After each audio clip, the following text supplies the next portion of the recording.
नमस्कार फ्रेंड्स, मैं Lucy learning lab में आप सभी लोग का स्वागत करती हूँ। और आज हम लोग शुरू करेंगे क्लास 6 का साइंस। इसके पहले हम लोग साइंस का चैप्टर 1 पढ़े थे और कुछ वीडियोस भी था जिसको हमने यूट्यूब पे भी अपलोड किया है। अगर आप लोग चाहें तो उसको दोबारा देख सकते हैं। और आज हम लोग क्लास 6 का साइंस शुरू करेंगे। 6 का साइंस आपके मल्टीपर्पज यूज के लिए है। एक तो आपको काम दे देगा 6 टू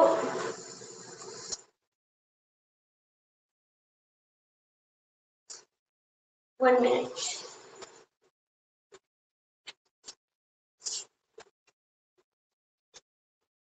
एक काम देगा आप लोग को क्लास 6 का साइंस में। साइंस ऐसे क्लास 6 के लिए है और दूसरा कॉम्पिटिटिव एग्जाम के लिए। हमने इसके पहले भी बताया है कि इस चैनल पे हम लोग सीटेट की तैयारी करते हैं और सीटेट में साइंस 6 टू 10 अब तो पैटर्न चेंज हो रहा है। तो 6 टू 8 पहले आता था जिसमें क्लास 6, 7, 8 तीनों का साइंस पढ़ना होता था। आगे हम लोग 7th का भी पढ़ेंगे, 8th का भी पढ़ेंगे।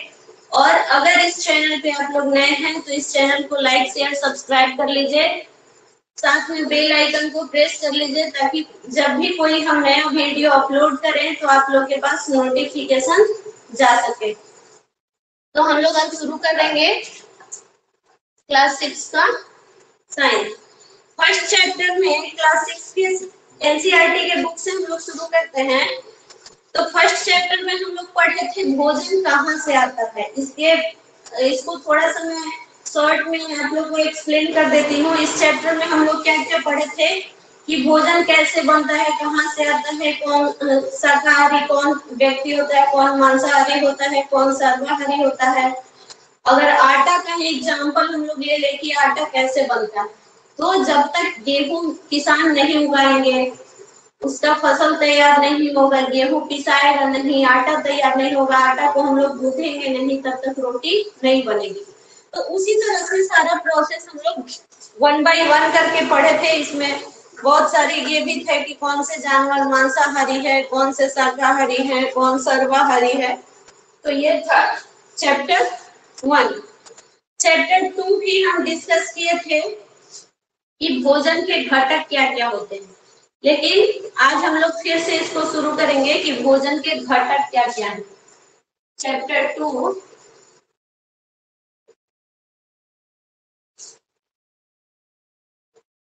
भोजन के घटक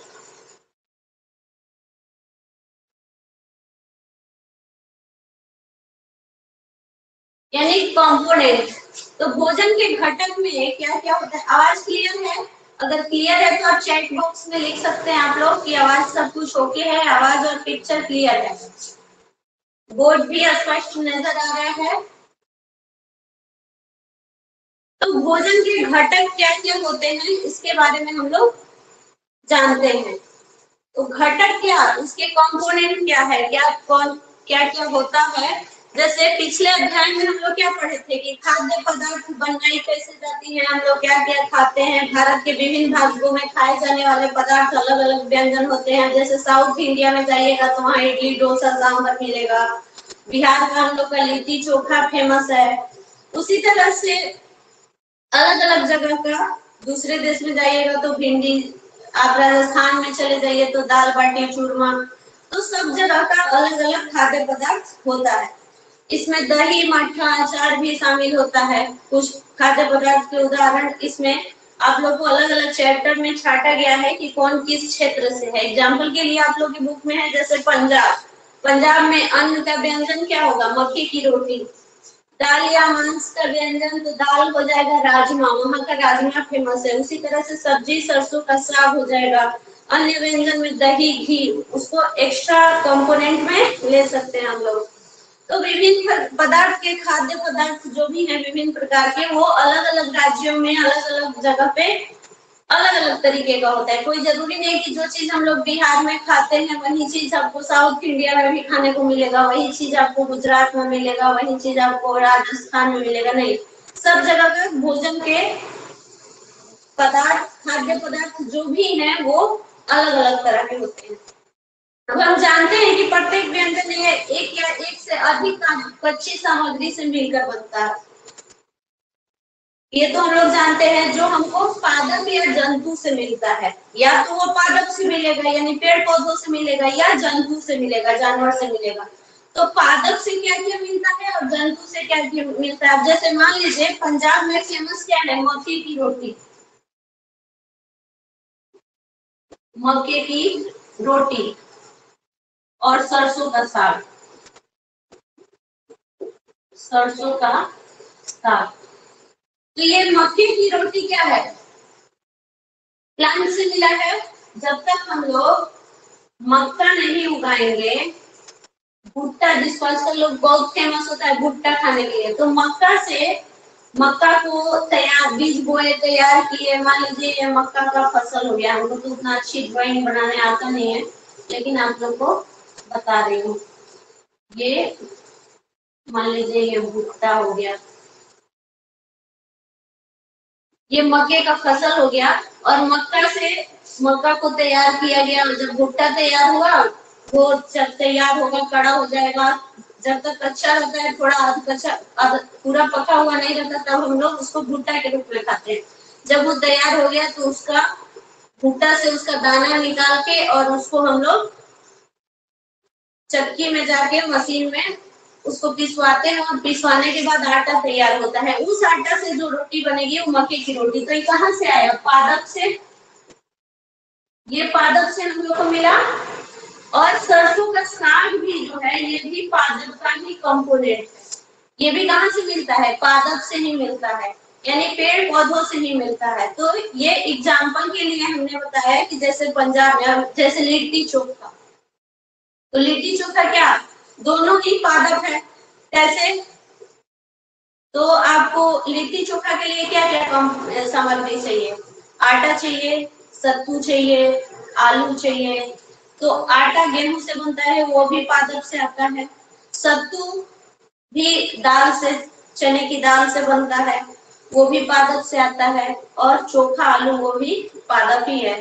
तो यहाँ जंतु का कोई भी ये नहीं होता है। तो कहने का मतलब कि या तो वो जंतु से बनेगा या पादप से बनेगा।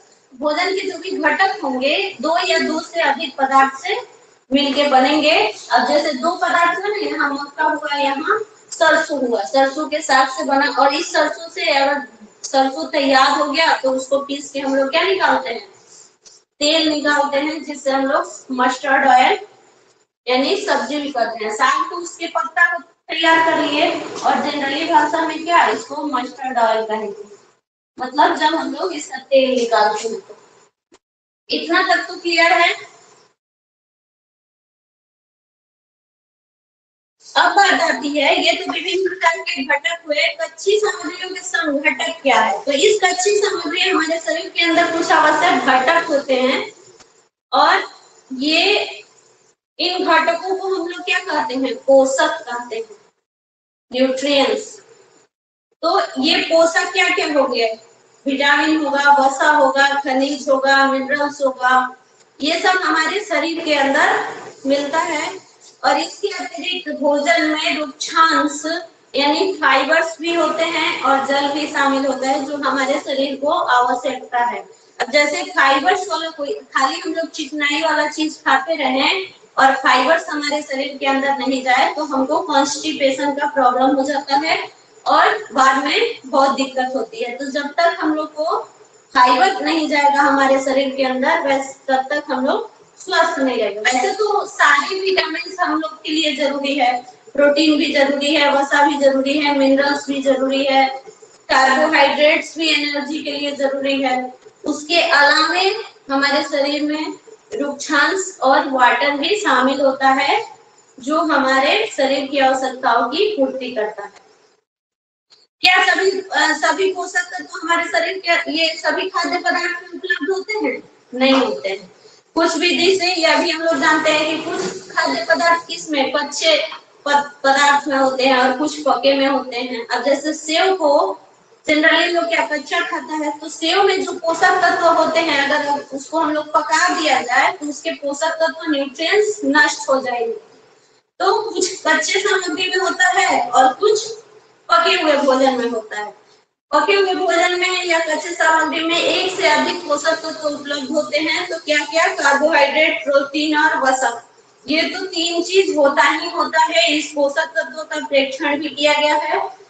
अब इन पोषक तत्वों को परीक्षण करने के लिए हम लोग क्या करते हैं, तो आयोडीन, कॉपर सल्फेट और कास्टिक सोडा के विलयन को की आवश्यकता होगी। अगर हम लोग को जांचना हो कि कार्बोहाइड्रेट किसमें है, वसा किसमें है, तो इसीलिए क्या क्या चीज की आवश्यकता होगी, आयोडीन, कॉपर सल्फेट और कास्टिक सोडा।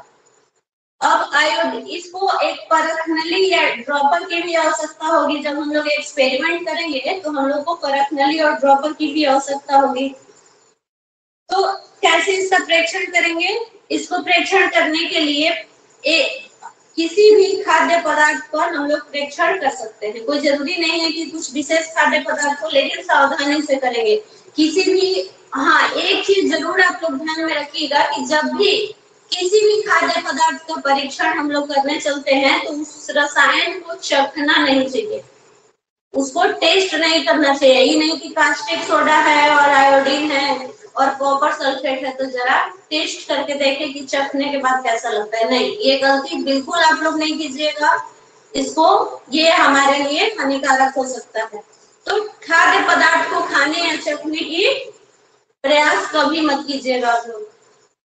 हाँ, आइए हम लोग कैसे करेंगे, तो इसमें कार्बोहाइड्रेट, मान लीजिए कि कार्बोहाइड्रेट किसमें है, इसको हम लोग को जांचना हो। कार्बोहाइड्रेट, कार्बोहाइड्रेट को जांचना हो कि किसमें होगा, तो इसको जांचने के लिए हम लोग क्या क्या करेंगे, तो कार्बोहाइड्रेट जनरली किसमें, मड, स्टार्च और शर्करा के रूप में होता है। तो अगर आयोडीन का तनु विलयन बनाने के लिए जल में आधी परत नली में कुछ टिंचर आयोडीन मिलाएंगे और कॉपर सल्फेट विलयन में 100 मिलीलीटर जल में 2 ग्राम कॉपर सल्फेट घोल के बनाएंगे, और या 100 मिलीलीटर जल में कास्टिक सोडा घोलेंगे और विलयन को मिलाएंगे, तो हमको पता चल जाएगा कि कार्बोहाइड्रेट है या नहीं है। अब मड का परीक्षण कैसे करेंगे, मड माने स्टार्च, तो उसको परीक्षण करने के लिए हम लोग इसी तनु आयोडीन विलयन का 2 या 3 बूंद लेते हैं। अगर उसका रंग नीला पड़ जाए या काला रंग हो जाए तो हम समझेंगे कि उसमें स्टार्च है। जैसे आलू, आलू को काटने के बाद क्या होता है, आलू को काट दीजिएगा बीच से 2 पार्ट, तो ये हिस्सा कुछ देर के लिए छोड़ दीजिए तो ये क्या हो जाएगा, ब्लैक हो जाता है, होता है ना। इसलिए कहा जाता है कि सब्जी जब भी बनाया, काटा जाए आलू की सब्जी तो तुरंत पानी में डाल देना चाहिए, नहीं तो वो तुरंत अभिक्रिया कर लेता है, ब्लैक हो जाता है। तो उससे हम लोग को क्या पता चलता है कि इसमें स्टार्च है। अब प्रोटीन के परीक्षण के लिए हम लोग क्या करेंगे, तो किसी भी खाद्य पदार्थ का, कोई भी खाद्य पदार्थ प्रोटीन वाला हम लोग लेंगे, और यदि वो ठोस है तो उसका पहले क्या बना लेंगे, थोड़ा सा चूर्ण बना लेंगे। चूर्ण बनाने के बाद उस खाद्य पदार्थ में को एक साफ परख नली के अंदर रखेंगे और उसमें कुछ बूंद डालेंगे जल का, और ड्रॉपर की सहायता से उसमें कॉपर सल्फेट का विलयन डालेंगे। कॉपर सल्फेट का जब विलयन हम लोग डाले और उस परख नली को अच्छी तरह से हिलाए, तब हम लोग देखेंगे कि वो जो प्रोटीन वाला चीज हम लोग उस परख नली के अंदर डाले थे तो उसका रंग क्या हो गया, बैगनी हो गया। तो अगर खाद्य पदार्थ जो है, प्रोटीन वाला खाद्य पदार्थ, ये ध्यान रखिएगा आप लोग, प्रोटीन युक्त खाद्य पदार्थ जो है, प्रोटीन युक्त खाद्य पदार्थ जो है, अगर उसका हम लोग परीक्षण करते हैं और कॉपर सल्फेट का विलयन उस परख नली के अंदर डालते हैं, तो वो कैसा हो जाएगा, बैगनी हो जाएगा, यानी पर्पल कलर का हो जाएगा। ये हो जाएगा बैगनी, पर्पल। अगर वो बैगनी हो जाता है तो हम लोग क्या समझेंगे कि उसके अंदर क्या है, प्रोटीन है, प्रोटीन युक्त खाद्य नहीं होता तो उसका रंग बैंगनी नहीं होता। तो ये तो था कि प्रोटीन, कार्बोहाइड्रेट और वसा का परीक्षण हम लोग कैसे करेंगे। अब इस चैप्टर में ये चीज तो उतना सीटेट के एग्जाम के लिए इतना ये डीपली जानने की जरूरत नहीं है कि क्या होगा क्या नहीं होगा। हाँ, ये चीज हम लोग जरूर जानेंगे। अब जैसे मान लीजिए कि प्रोटीन का उदाहरण क्या, दूध। दूध में अगर कॉपर सल्फेट के विलयन को हम लोग डालेंगे, दूध प्लस कॉपर सल्फेट, तो इसका रंग बैंगनी हो जाएगा। उसी तरह से मूंगफली, मूंगफली में वसा का परीक्षण हम लोग करते हैं। तो वसा क्या, कोई सूखा व्हाइट कलर का कोई भी सूखा पेपर ले लीजिए या कोई कागज ले लीजिए और उसके ऊपर उसको घुमाइए, मूंगफली को घुमाइए, देखिएगा उस पर तेल तेल छोड़ देता है। तो तेल तेल छोड़ा, धब्बा बन गया तेल का, तो इसका मतलब उसके अंदर क्या है, वसा है, फैट है। तो हम लोग को जनरली लोग क्या करते हैं कि फैट वाला चीज नहीं खाना चाहिए क्योंकि उससे फैट बढ़ता है। तो ये चीज हम लोग को ध्यान रखना होगा। लेकिन ये हमारे हिसाब से या जनरली हमारे शरीर के हिसाब से सारा खाद्य पदार्थ में जो भी पोषक तत्व होते हैं, जो भी न्यूट्रिएंट्स होते हैं, उसकी जरूरत हमारे बॉडी को पड़ती ही पड़ती है। जिसमें तीन मेन पोषक तत्व होता है, क्या क्या, कार्बोहाइड्रेट, प्रोटीन और वसा। उसके अलावा विटामिन और खनिज लवण भी हमारे खाद्य पदार्थ में शामिल होना चाहिए और हमारे विभिन्न खाद्य पदार्थ में ये सब होता है।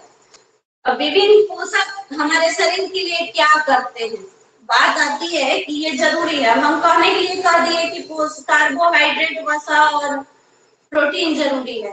अब ये सब करते क्या है हमारे बॉडी के लिए, तो ये जानना सबसे बड़ी बात, सबसे बड़ा मायने रखता है कि ये पोषक तत्व हमारे लिए करते क्या है। तो क्या करते हैं, आइए इसको हम लोग देखते हैं। हाँ, इस चैनल पे अगर आप लोग पहली बार विजिट कर रहे हैं तो इस चैनल को लाइक शेयर सब्सक्राइब कर लीजिए और साथ में बेल आइकन को जरूर प्रेस कर लीजिएगा ताकि जब भी मैं कोई वीडियो अपलोड करूँ यूट्यूब पे तो वो नोटिफिकेशन आप लोग के पास जा सके। तो अब बात आती है कि विभिन्न पोषक तत्व हमारे शरीर के लिए क्या करते हैं। विभिन्न पोषक तत्व हमारे शरीर के लिए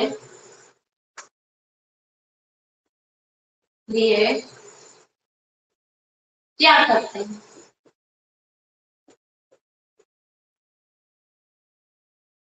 अब एग्जाम्पल के लिए मान लीजिए कि हम लोग कार्बोहाइड्रेट की बात करें।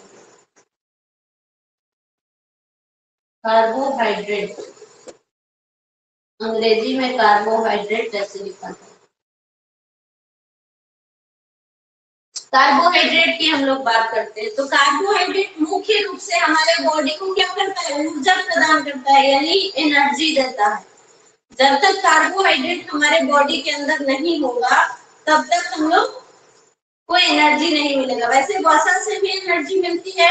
वास्तविकता ये है कि कार्बोहाइड्रेट की तुलना में वसा की समान मात्रा में अधिक ऊर्जा प्राप्त करती है। वसा जो है, फैट जो है, वो ज्यादा ऊर्जा प्रदान करती है किसकी अपेक्षा, कार्बोहाइड्रेट की अपेक्षा। तो वसा और कार्बोहाइड्रेट दोनों का हम लोग यहाँ डिस्कस करिए कि कार्बोहाइड्रेट और वसा ये दोनों चीज हमको ऊर्जा देती है। ऊर्जा देने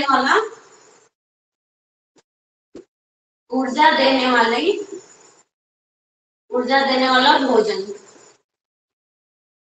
कोई भी हम लोग भोजन करते हैं जैसे, तो उससे जिस भोजन में कार्बोहाइड्रेट और वसा हो तो उसको वसा युक्त और कार्बोहाइड्रेट युक्त भोजन को हम लोग क्या कहते हैं कि ये ऊर्जा देने वाला भोजन है, यानी इससे हमको एनर्जी मिलती है।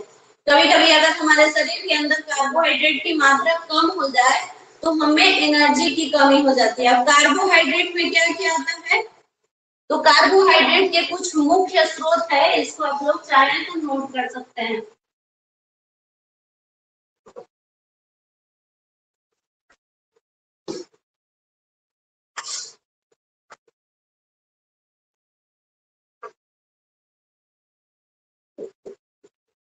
कार्बोहाइड्रेट के मुख्य स्रोत, मुख्य स्रोत में क्या आएगा? एक नंबर पे आएगा आपका आलू,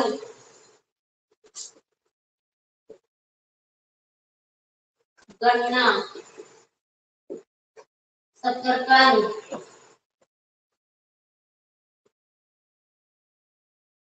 शकरकंद। कमेंट सेक्शन में लेके आप लोग बता दीजिएगा कि शकरकंद कौन कौन खाया है। पपीता, उसके बाद तरबूज, आम, मक्का, चावल, बाजरा, ये सारा चीज का से हम लोग को क्या मिलता है? कार्बोहाइड्रेट। चावल, गेहूं, बाजरा, मक्का। मक्का मदीना मत समझ लीजिएगा आप लोग, मक्का माने गांव में लोग उसको कहते हैं मकई, जो भुट्टा से तैयार होता है। उसके अलावा आपका आम, तरबूज, ये सब क्या है? कार्बोहाइड्रेट के स्रोत है, बहुत सारे हैं। थोड़ा सा एग्जाम्पल के लिए आप लोग को हम बता दिए कि कार्बोहाइड्रेट के स्रोत ये है। इससे हम लोग को क्या मिलता है? एनर्जी मिलता है, ऊर्जा मिलती है, जिससे हम लोग अपना काम कर सकते हैं। मान लीजिए कि हम लोग चावल और ये सब पपीता, आम, तरबूज ये सब नहीं खाएं तो हम लोग को क्या नहीं मिलेगा? ऊर्जा नहीं मिलेगी। अब प्रोटीन वाला चीज ज्यादा खा ले और कार्बोहाइड्रेट वाला खाना कोई खाए ही नहीं, तो ये भी ठीक नहीं है। मतलब कहने का मतलब कि अति हद से ज्यादा कुछ भी ठीक नहीं है, कि कोई चीज का मात्रा ज्यादा हो और कोई चीज बिल्कुल नहीं। इसलिए दोनों चीज होना जरूरी है। दोनों मतलब तीनों, दोनों नहीं तीनों चीज होना जरूरी है, जिसमें कार्बोहाइड्रेट, प्रोटीन और वसा हो। ये हमारे बॉडी के लिए बहुत ही इम्पोर्टेंट होता है और इसे खाना चाहिए। और वो भी क्या? समान मात्रा में, कि जितना हमारे बॉडी को उसकी जरूरत हो। ऐसा नहीं कि खाली कार्बोहाइड्रेट खा ले या प्रोटीन खाए नहीं, ये भी नहीं करना है। तो ये तो हो गया कि कार्बोहाइड्रेट के मुख्य स्रोत क्या है और कार्बोहाइड्रेट से मिलता क्या है। उसके अलावा बहुत सारी चीज है कार्बोहाइड्रेट के। अब हम बात करते हैं किसकी? प्रोटीन की।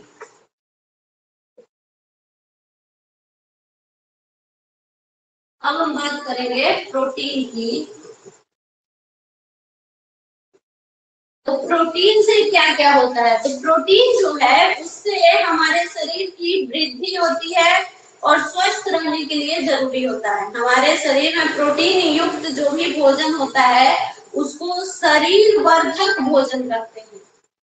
शरीर वर्धक भोजन कहते हैं। इससे हमारे शरीर की वृद्धि होती है, हमारी बॉडी का ग्रोथ होता है। वो था किसके लिए? कार्बोहाइड्रेट था एनर्जी के लिए, और यहाँ प्रोटीन किसके लिए है? ग्रोथ के लिए। तो ये दोनों चीज हमारे बॉडी के लिए जरूरी होता है। अब बात आती है विटामिन रोगों से हमारे शरीर की रक्षा करता है। विटामिन हमारी आंख, हमारी अस्थि, हमारी दांत, हमारे मसूड़ों को स्वस्थ रहने में सहायता करता है। लोग कहता है ना कि कैल्शियम खाना चाहिए, उससे दांत मजबूत होता है। तो उसी तरह से कई प्रकार के विटामिन होते हैं।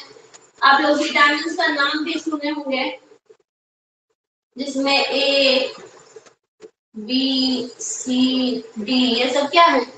ई, ये सब क्या है? विटामिन के नाम है। तो ये भी पोषक तत्व हमारे शरीर को जरूरी होता है, और इस सारे विटामिन को मिला के हम लोग इसे बी कॉम्प्लेक्स बोल सकते हैं।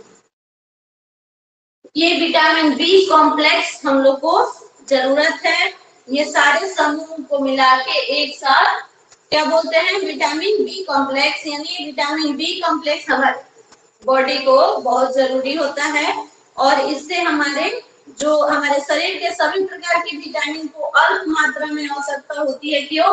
या जैसे vitamin E, A, vitamin A जो है इससे क्या क्या फायदे हैं? अपना माइक ऑन करके आप लोग बता सकते हैं, और नहीं तो अगर इस चैनल पे नए हैं तो कमेंट सेक्शन में भी बता सकते हैं, जो लोग लाइव नहीं देखेंगे। विटामिन ए का हमारे लिए क्या फायदा है? तो ये हमारी त्वचा और आंख को क्या करता है? स्वस्थ रखता है। विटामिन ए जो है वो हमारी त्वचा यानी स्किन और आई को स्वस्थ रखता है। उसी तरह से विटामिन सी जो है बहुत सारे रोगों से लड़ने में हमारी मदद करता है। विटामिन डी जो है वो हमारे अस्थि और दांतों को कैल्शियम का उपयोग करने में हमारे शरीर की सहायता करती है। इसलिए विटामिन युक्त भोजन हम लोग को करना चाहिए। और विटामिन ए के क्या क्या स्रोत हैं? तो आम है, गाजर है, पपीता है, इसको भी आप लोग चाहे तो नोट कर सकते हैं। कुछ इंपॉर्टेंट विटामिन ए के स्रोत, ए के स्रोत आम, गाजर, पपीता, ये सबसे विटामिन ए मिलता है। किससे?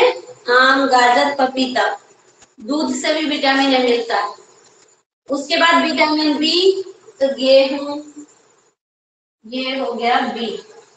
बी के स्रोत क्या क्या है? गेहूं, चावल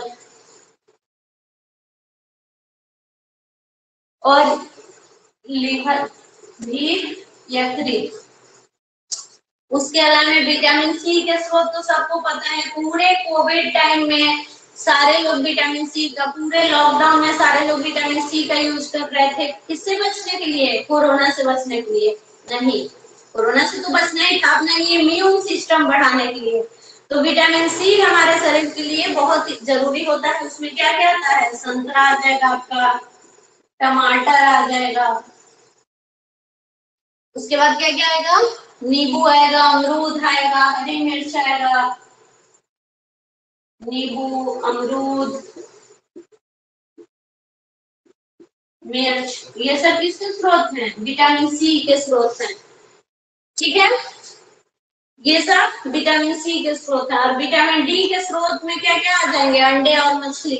जो लोग मांसाहारी होंगे उनको विटामिन डी, और जो लोग शाकाहारी होंगे उन लोग के लिए क्या करना होगा? दूध पीना होगा। दूध में भी विटामिन डी मिलता है।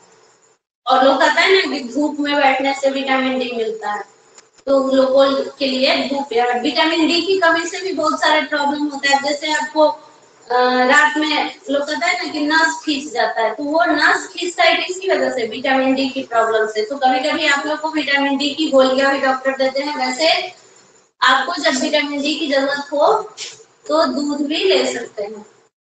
ठीक है, हम लोग आगे बढ़े।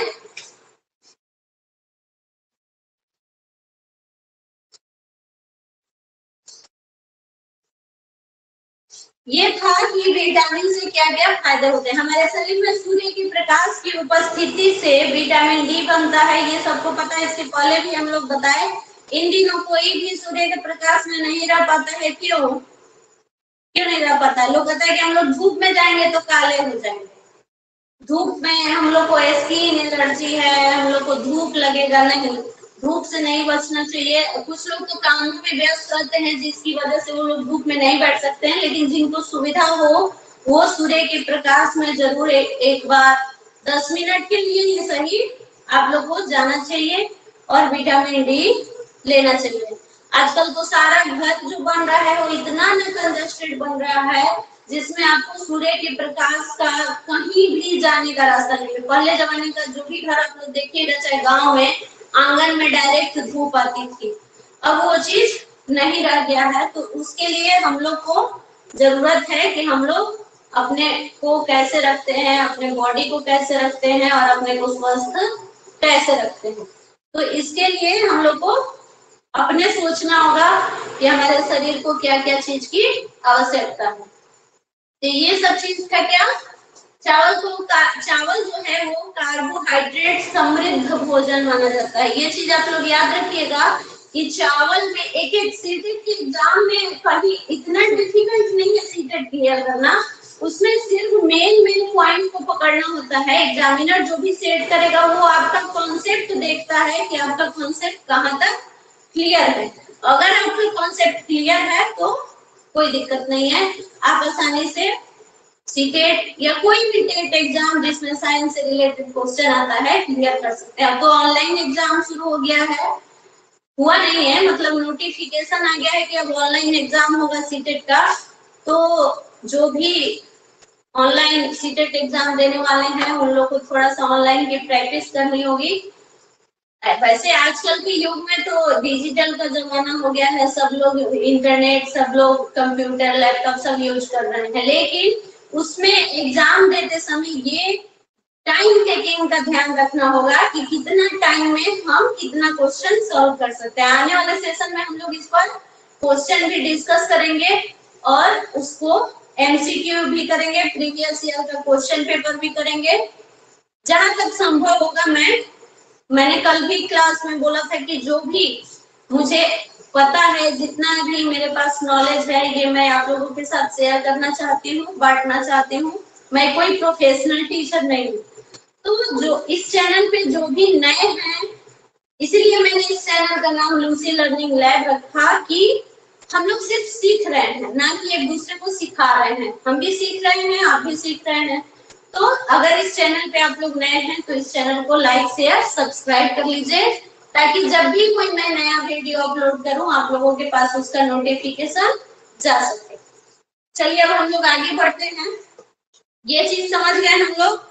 और इन पोषक तत्वों के अलावा हमारे शरीर को क्या क्या और जरूरत होती है, इस चीज को जानना बहुत बड़ा मायने रखता है। तो क्या क्या जरूरत होती है किसी को पता है?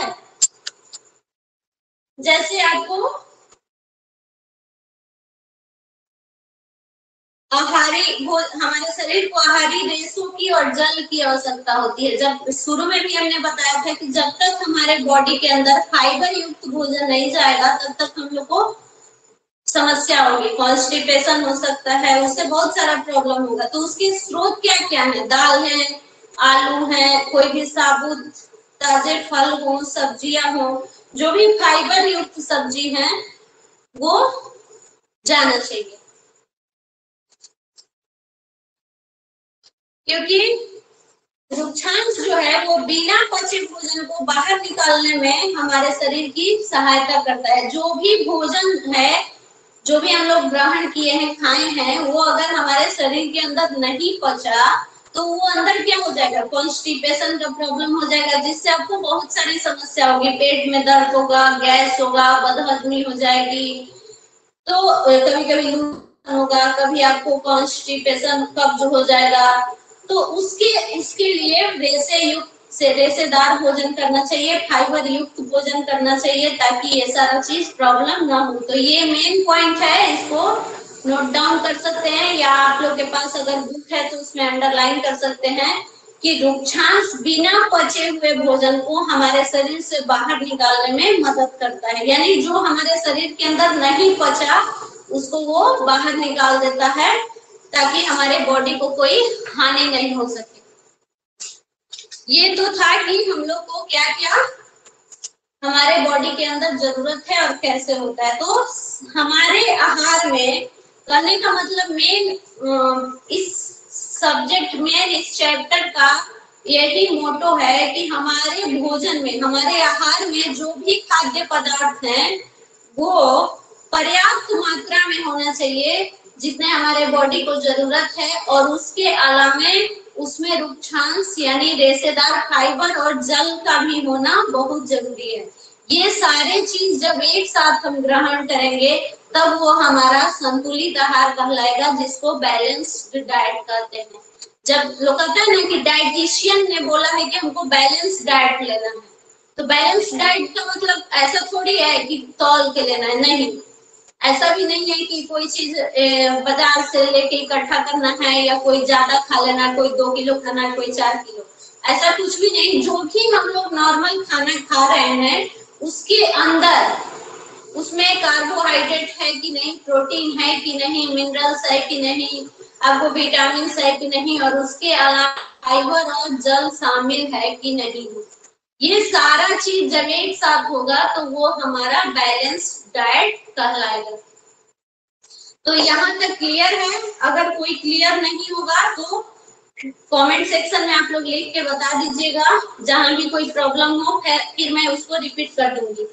ऑनलाइन क्लास में यही प्रॉब्लम होता है कि एक दूसरे को हम लोग डिस्कस नहीं कर सकते, लेकिन टीचमिंट ने एक ऐसा भी ऐप बना दिया है। अब तो जब भी आप लोग का मैं लाइव टेस्ट लूंगी या कुछ भी करूंगी तो उसमें लाइव पोल का सिस्टम आ गया है। इस बार के नए फीचर से मुझे लग रहा है कि टीचर्स डे में टीचर्स को नया तोहफा मिला है टीचमिंट की तरफ से कि ये लाइव पोल और ये बाकी सारे फीचर्स तो इनके अनोखे थे ही, लेकिन अभी लाइव पोल आके बहुत अच्छा हो गया है। अब पकाने में विटामिन सी जो है आसानी से गर्मी को नष्ट कर देता है, नष्ट हो जाता है। जब भी कोई भी खाना हम लोग पकाए और जिसमें विटामिन सी हो, वो गर्मी से क्या होता है, नष्ट हो जाता है। इसलिए जनरली संतरा पका के हम लोग खाते हैं, नहीं खाते हैं। और जिस संतरे का जैम और जेली बन जाता है उससे विटामिन सी उतना नहीं मिलता है जितना हम लोग कच्चे माने संतरा से खाते हैं। तो इसी तरह से हम लोग को क्या खाना चाहिए, क्या नहीं खाना चाहिए। अगर हमारे भोजन में वसा अत्यधिक मात्रा में हो तो उससे क्या होगा, हमारा मोटापा बढ़ेगा। तो कोई भी चीज मतलब क्या अति नहीं होना चाहिए, कहते हैं ना कि अति सर्वत्र बच जाए, तो अति कुछ भी नहीं होना चाहिए। जो भी होना चाहिए बैलेंस्ड होना चाहिए ताकि हम लोग को कोई प्रॉब्लम नहीं हो। इसलिए सब कुछ बैलेंस्ड होना चाहिए, एक्सरसाइज बैलेंस, खाना बैलेंस, किसी के साथ व्यवहार भी बैलेंस। कल के हम लोग सीडीपी क्लास में पढ़े थे कि बच्चा जो भी होता है उसके मानसिक प्रेशर उसको नहीं देना चाहिए। पेरेंट्स को ये सोचना चाहिए कि वो क्या करना चाह रहा है और किस वजह से नहीं कर रहा है, उस समस्या का समाधान। उसी तरह हमारे बॉडी को भी बैलेंस डाइट देना चाहिए ताकि उसको पचाने में, उसको ग्रोथ करने में कोई प्रॉब्लम नहीं हो। अब अभावजन्य रोग क्या होते हैं, तो एक या एक से अधिक पोषक तत्वों का अभाव हमारे शरीर में अगर हो जाए, मान लीजिए अगर प्रोटीन हम बिल्कुल नहीं खाएं या कार्बोहाइड्रेट हम लोग बिल्कुल नहीं लें, तो हमारे शरीर के अंदर बहुत सारा रोग उत्पन्न होगा, बहुत सारी विकृतियां उत्पन्न होगा। कभी कभी ये रोग जो लंबी अवधि तक पोषक तत्वों के अभाव के कारण होते हैं उसे हम लोग क्या कहते हैं, अभावजन्य रोग कहते हैं। अभाव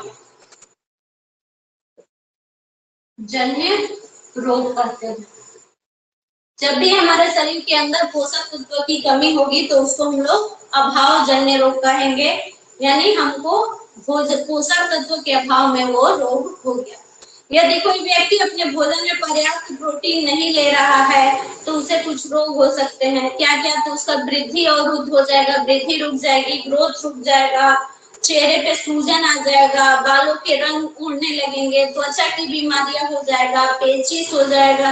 ये सब किसकी वजह से होता है, प्रोटीन की वजह से। अगर वो भोजन में प्रोटीन पर्याप्त मात्रा में नहीं ले रहा हो, मतलब जितनी जरूरत है अगर वो नहीं ले रहा हो तो उसकी वजह से ये सारी समस्याएं उत्पन्न होती है।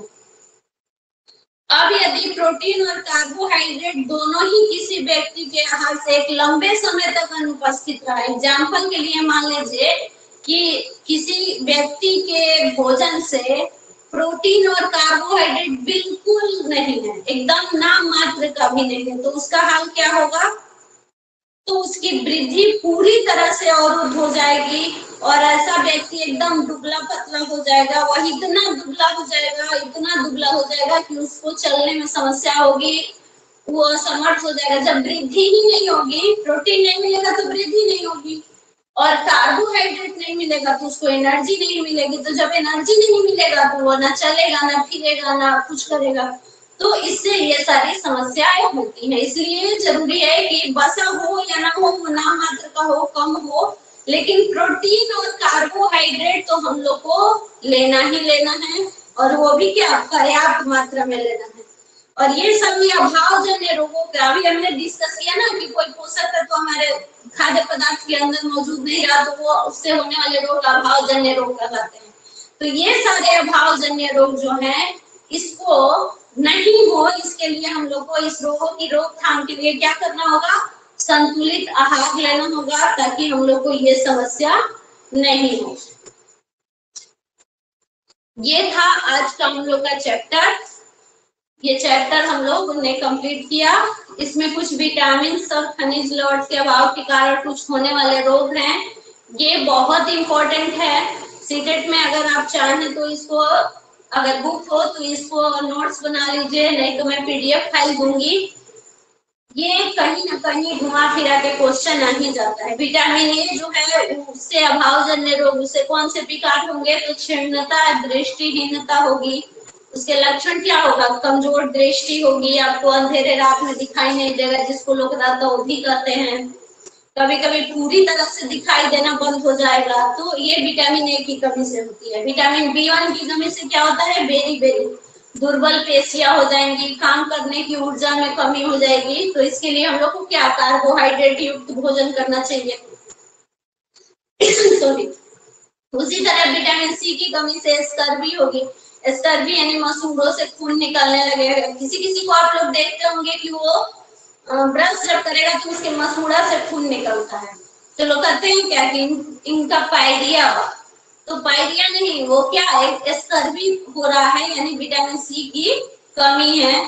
कभी कभी घाव भरने में भी अधिक समय लगता है, वो भी विटामिन सी की कमी की वजह से होता है। विटामिन डी से रिकेट्स होता है, अधिक अस्थियों का मुलायम होकर मुड़ जाना। देखे होंगे आप लोग छोटे छोटे बच्चे जिसका ऐसे पैर मुड़ा हुआ है, किसी का हाथ मुड़ा हुआ है, वो किसकी वजह से, विटामिन डी की कमी की वजह से। कैल्शियम की कमी की वजह से क्या क्या होता है, तो अस्थियां और दंत क्षय, दांत का झड़ना, कमजोर अस्थियां और दंत क्षय होता है, यानी दांत को नुकसान पहुंचाता है। आयोडीन की कमी से ग्वाइटर यानी भेगा रोग होता है, जो हमारे गर्दन की ग्रंथि, यहाँ का जो हिस्सा है ये फूल जाता है और बच्चों में मानसिक विकलांगता लाता है। अगर किसी में आयोडीन का कमी हो, खास करके बच्चों में, तो उसको मानसिक विकलांगता यानी वो मेंटल रूप से विकलांग हो जाएगा, वो मतलब नॉर्मल बच्चों में नहीं गिना जाएगा। तो इसके लिए आयोडीन युक्त भोजन, टीवी पे भी ऐड आता है कि आयोडीन युक्त नमक खाएं, ये करें, तो आयोडीन बहुत ही इंपॉर्टेंट है। उसी तरह लो यानी लो आयरन, वो क्या करता है, रक्तता यानी हीमोग्लोबिन, लोग कहता है ना कि हीमोग्लोबिन कम हो गया तो उससे आपको बहुत कमजोरी लगेगी। उसके लिए हीमोग्लोबिन आयरन युक्त भोजन करना चाहिए, जिसमें आयरन हो, जैसे पालक है, हरी साग सब्जी, जिसमें भी आयरन हो वो चीज खाना चाहिए। इसके कुछ सारांश है, इसको आप लोग डिस्कस कर लीजिएगा कि हमारे भोजन में मुख्य पोषक तत्व तो क्या, कार्बोहाइड्रेट, प्रोटीन, वसा, मिनरल्स और खनिज लवण है। इसके अलावा क्या, ये मेन चीज है, इसको याद रखना होगा कि रेशेदार जल ये जरूर होना चाहिए, जल भी होता है। कार्बोहाइड्रेट और वसा हमारे शरीर को मुख्य रूप से क्या करते हैं, ऊर्जा प्रदान करते हैं। प्रोटीन और खनिज लवण की आवश्यकता हमारे शरीर की वृद्धि और अनुरक्षण के लिए होता है। विटामिन हमारे शरीरों को रोगों से लड़ने में रक्षा करता है। संतुलित आहार हमारे शरीर के सभी पोषक तत्वों और पर्याप्त रूक्षांश जल उचित मात्रा में उपस्थित रहते हैं। और हमारे आहार में लंबी अवधि तक या अधिक से अधिक पोषक तत्वों की न्यूनता हो जाए तो उसे विशिष्ट रोग और विकार उत्पन्न होगा। पीछे भी हम लोगों ने डिस्कस किया, इसको मैं एक बार ब्रीफ में आप लोग को समझा दी थी कि अगर ज्यादा टाइम तक हमारे आहार से, हमारे भोजन के क्रम में अगर वसा और कार्बोहाइड्रेट गायब रहे तो उससे रोग उत्पन्न होंगे, इसलिए ऐसा नहीं होने देना चाहिए। इसका क्वेश्चन आंसर जो है इसको आप लोग करके और ऐप पे असाइनमेंट में डाल दीजिएगा और उसका रिवीजन भी कर लीजिएगा। नेक्स्ट वीक या इसी, कल संडे है ना, कल हम लोग इसका ये भी कर लेंगे, टेस्ट भी कर लेंगे। तो ठीक है, आज की क्लास को हम लोग यहीं समाप्त करते हैं, फिर हम लोग कल मिलेंगे। 10 मिनट पहले मैं क्लास का नोटिफिकेशन डाल दूंगी। और जो भी इस चैनल पे नए हैं, जाते जाते इस चैनल को लाइक शेयर सब्सक्राइब कर दीजिए। That's all, thank you, bye bye, take care.